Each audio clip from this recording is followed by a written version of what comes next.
aí também quero destinar a palavra ao dileto e distinto amigo que convivemos também durante esse período aqui no Senado Federal. Vossa Excelência tem a palavra pelos próximos 20 minutos. E, se for preciso, com a concordância dos nossos próximos oradores, tem aquela benevolência tradicional desse que encontra-se hoje interinamente na presidência do Senado. Muito obrigado, senador Berger. Vossa presidência do Senado aqui nos orgulha pela condescendência e pela delicadeza que trata as questões. Eu queria cumprimentar Vossa Excelência, cumprimentar o povo de Santa Catarina que lhe trouxe para essa casa aqui para fazer com que ela fique cada vez mais harmônica. Parabéns. Tá? Obrigado. Eu realmente concordo com Vossa Excelência. O comunicado do nosso senador Moca, ele é preocupante, porque os nossos povos indígenas, ele tem que ter seus direitos vistos, mas também não pode extrapolar. Eu acho que os órgãos de proteção têm que ter uma acessibilidade de entender ambos os lados, né? E por isso que essa PEC 71, eu acho que ela vai, de fato, dar um regramento e dê condição das coisas caminharem, né, de uma forma mais adequada. Então, colaboro e apoio o senador Elcídio, o senador Moca, né, nessa questão colocada. Eu queria cumprimentar os nossos ouvintes da TV e Rádio Senado e dizer que eu vou falar hoje aqui sobre uma data que passou no dia 21 último.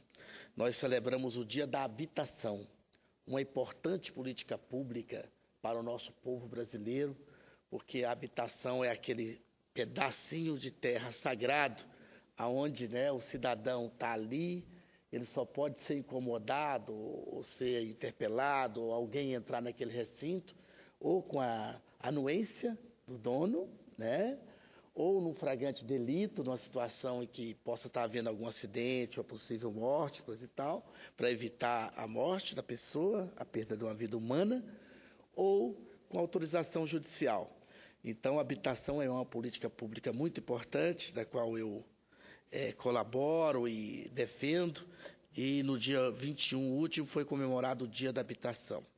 Eu estou falando hoje aqui pela liderança do PSD, que tem aqui 4 senadores da República, o nosso querido Otton Alencar, nosso Omar Aziz, Sérgio Petecão e eu, Hélio José, aqui do Distrito Federal. E, em nome de nossos senadores da República, eu não poderia deixar de falar sobre essa data importante. Senhor presidente, senhoras senadoras, senhores senadores, gostaria de registrar que no último dia 21 celebramos o Dia da Habitação, dia em que foi promulgada a Lei número 4.380 de 64. Esse dispositivo foi a primeira política estruturante efetiva para o histórico problema de falta de moradia em nosso país. A Declaração Universal dos Direitos do Homem, em seu artigo 25, reconhece que toda pessoa tem o direito a um nível de vida suficiente que lhe assegure a saúde e o bem-estar, incluindo o direito à moradia adequada, né? Nossa Constituição de 1988 também garantiu a moradia entre os direitos sociais mínimos, prevendo a promoção de programas de habitação e saneamento básico pelas 3 esferas do governo: União, Estado e município. No Brasil, senhor presidente, a questão habitacional é um problema que teve início já no final do século XIX, com grande êxodo, né, rural, com a formação e o crescimento desordenado das cidades brasileiras. Depois da metade do século XX, ficou evidente que o êxodo rural e o aumento de nossa população acentuaram esse cenário. Em 50 anos, cerca de 120 milhões de pessoas passaram a morar nas cidades. Como consequência da ausência de uma política habitacional sólida, testemunhamos o aumento de favelas, cortiços, loteamentos irregulares e autoconstruídos, todos carentes de um suporte social mais efetivo por parte do poder público. Esse contexto, nobre senador José Medeiros, neste contexto foi criado o Sistema Financeiro de Habitação pela Lei 4.380, em 1964. O objetivo era, sobretudo, facilitar a aquisição da casa própria pela população de baixa renda. Gerido pelo governo militar, o sistema era composto pelo Banco Nacional de Habitação, Banco Social com recursos oriundos do FGTS e o Sistema Brasileiro de Poupanças e Empréstimos destinados a rendas superiores. O sistema ainda se completava pela atuação das companhias habitacionais estaduais e municipais, as cooperativas habitacionais e as caixas de pensão, que executavam as obras. E do ponto de vista financeiro, também foi instituída a correção monetária nos contratos imobiliários de interesse social. Apesar do reconhecimento de que, a partir de 64, houve um incremento da produção habitacional, era uma percentagem baixa frente à demanda historicamente maior das classes mais pobres. Para se ter uma ideia, até 1986, somente 25% das novas moradias no país foram financiadas pelo Banco Nacional de Habitação.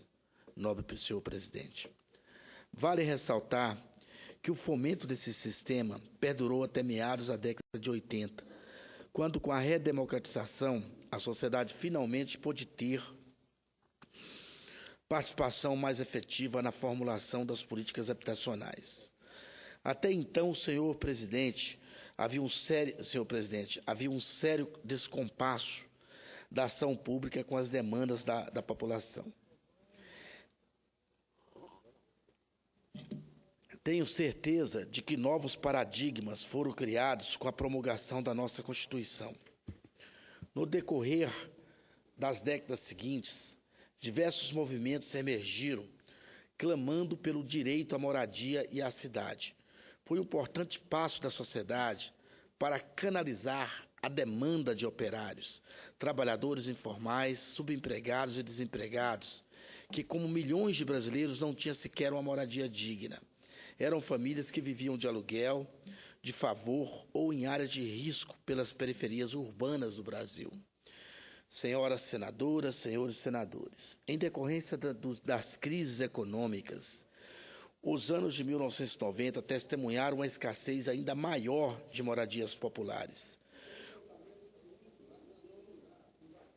Os dados do crescimento no número de moradores em favelas foram alarmantes. Em 1970, apenas 1% da população da cidade de São Paulo vivia em favelas. Pasme, senhor presidente. Em 2000, essa população saltou para nada menos do que 20%. Em outras capitais, o quadro é até mais dramático. 33% da população nas favelas em Salvador, 40% em Recife e chegando a 50% em Belém. Então, quer dizer, a dificuldade habitacional é muito grande nas nossas grandes metrópoles. Isso ampliou o interesse dos brasileiros na condução das políticas públicas habitacionais.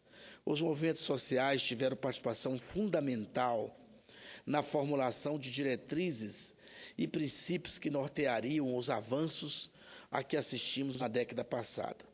No governo do presidente Lula, senhor presidente, foi construído um vasto arcabouço regulatório da habitação. Além da criação do Ministério da Cidade, hoje ocupado pelo nosso presidente nacional, ministro Gilberto Kassab, que ampliou as instrumentalizações dessas políticas.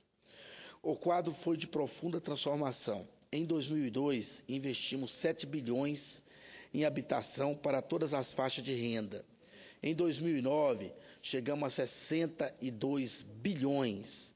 E as populações de baixa renda, que representavam 32% dos investimentos, em 2002 chegaram a atingir 77% dos investimentos. Em 2007, estabilizando-se em 64% em 2008 e 2009. Então, 32% em 2002, senhor presidente, chegou a 77% em 2007 e estabilizou em 64% em 2008 e 2009. Esse é o investimento na área de habitação. É muita coisa. E nós sabemos, senhor, que já foi prefeito de uma metrópole tipo Florianópolis e também eu acho que São José, você foi prefeito, né? Sabe dessa dificuldade hoje da habitacional nas grandes metrópoles, nas grandes cidades brasileiras, e que realmente o Minha Casa Minha Vida, programa como Morar Bem, não tem ainda dado conta o suficiente para poder ajeitar e humanizar mais esses ambientes de moradia que precisa ser cada vez mais visto pela nossa infraestrutura, né? Dentre os motivos dessa impressionante evolução, senhor presidente, destaca a promulgação da Lei 11.124 de 2005, que criou o Sistema Nacional de Habitação de Interesse Social e o Fundo Nacional de Habitação de Interesse Social. O fundo valorizou o conceito de produção social da moradia, chegando a repassar, em média, mais de 1 bilhão por ano entre 2008 e 2011 para estados, municípios e o Distrito Federal. Foi um momento inequívoco da preocupação do governo com a questão habitacional. Entre os importantes programas surgidos na década passada, senhor presidente, gostaria de destacar o Crédito Solidário de 2004, o PAC Urbanização de Favelas em 2007 e, sobretudo, o programa Minha Casa Minha Vida em 2009. A Minha Casa Minha Vida, senhor presidente Dário Berger, foi um projeto pioneiro na solução do déficit habitacional brasileiro. O programa oferece condições atrativas para o financiamento de moradias nas áreas urbanas, como subsídio para famílias com renda de até R$ 1.600, além de facilitar o crédito para famílias com renda de até R$ 5.000. E com o aumento da oportunidade da aquisição de casa própria pela população, o programa demonstrou ainda ser um importante catalisador de nossa economia, estimulando fortemente o setor da construção civil. Como exemplo disso, em 2010, após um ano de atividade, o Minha Casa Minha Vida atingiu a meta inicial de 1 milhão de contratações. O novo objetivo em sua segunda fase, de 2011 e 2014, foi construir 2 milhões de moradias, dos quais 60% seria voltado para as famílias de baixa renda, faixa 1, faixa 2. Atualmente, aguardamos o lançamento da fase 3 do programa. Compartilho da ideia de que, no longo prazo, novos condicionantes devam ser incluídos. Creio ser fundamental que consideremos a sustentabilidade e o uso de fontes energéticas renováveis e limpas, como a fotovoltaica e a eólica, nos novos projetos habitacionais. Também cito aqui a questão da pirólise, que pode se aproveitar o lixo orgânico para gerar energia e evitar a poluição do chorume e outras questões que é importante para esses novos assentamentos, senhor presidente. A Minha Casa Minha Vida é um programa de vanguarda. Como tal, certamente é uma forma eficaz de promoção de mudanças em nossa forma de conceber o meio ambiente e o futuro que queremos deixar para os nossos filhos e netos. Senhoras senadoras, senhores senadores, o Dia da Habitação é uma data em que podemos rever o que foi feito até agora, avaliar os erros e os acertos e trazer novos desafios. A habitação, senhor presidente, é um dos eixos de meu mandato. Para se ter uma ideia, no Direito Federal, em 2012, o novo cadastro de habitação chegou a contar com cerca de 330 mil candidatos inscritos, dos quais, isso no Distrito Federal, em 2012, dos quais 301 mil pela relação de inscrição individuais e quase 29 mil pela relação de inscrição por entidade, cooperativas e associações. Ainda que muitos dos inscritos não se enquadrassem no perfil da falta de moradia, não deixa de ser um sério indicador da falta de habitação própria em uma das unidades de federação com maior renda per capita do país, que é Brasília. Então, nós aqui temos 330 mil demandantes.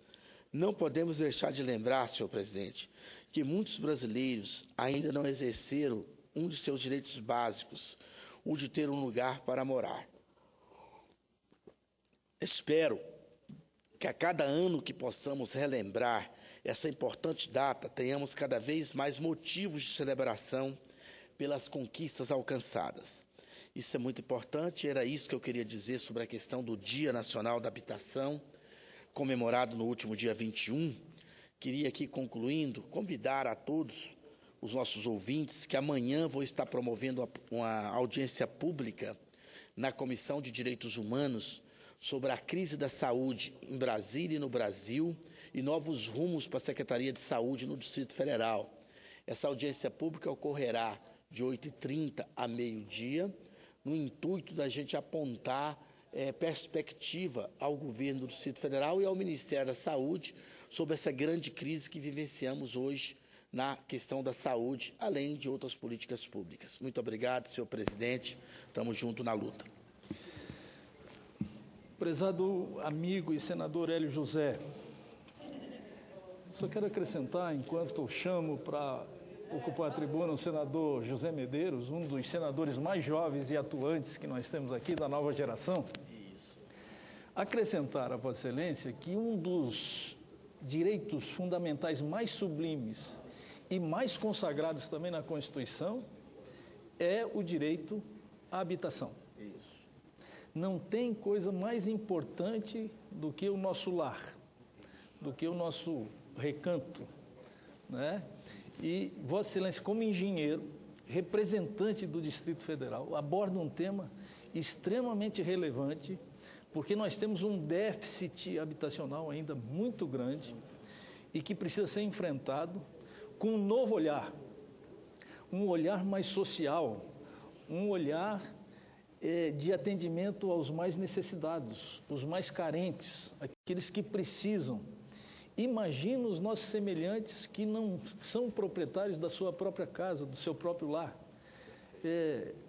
Em pleno século XXI, num Brasil como o nosso, um país rico como esse, de dimensões continentais, acho que nós tínhamos que ter, e o governo federal tem avançado substancialmente nos últimos tempos, entretanto, temos um longo caminho a percorrer, e eu vejo que Vossa Excelência levanta uma bandeira social extremamente importante e relevante, e eu quero me associar a esse novo senador, que está em todas as comissões, está em todos os pronunciamentos, em todas as semanas, e que dignifica muito o Distrito Federal. Tenho muito prazer de ser seu amigo, seu companheiro, e de representar Santa Catarina aqui, junto com Vossa Excelência, representando o Distrito Federal. Parabéns a Vossa Excelência. Eu quero agradecer Vossa Excelência, senador Dário Berg, falar que a sua sensibilidade é realmente para nós muito importante, e saber que você é um cara, Vossa Excelência é uma pessoa